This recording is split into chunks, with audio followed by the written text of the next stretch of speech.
Hey you all, welcome to this video where I will help you out how to connect Bookmap to interactive brokers. And if you want to do this, the first step that we are going to do is go right here to settings and click on manage plugins.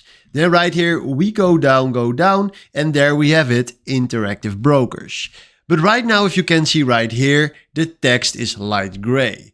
So if I'm going to the right, you see that this plugin is not allowed by your license. So this means that you need to upgrade your license in Bookmap to get access to interactive brokers. And if you want to see that, go to pricing and then check out right there which license you need to use.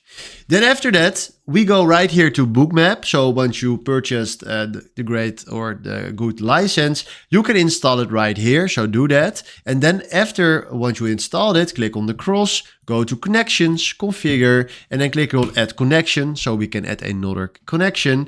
Then we click on platform and then right now choose right here for interactive brokers. So now I do, for example, BitGet, then we do OK. And now if you go to connections and we click here on BitGet, he's connecting BitGet right here to the chart. And if I'm holding my mouse to the BTG, you see that BitGet is connected. So this works exactly the same for interactive brokers, but you need to upgrade your license. So hopefully this was exactly the video I was looking for. Thanks for watching and have a wonderful day. Ciao.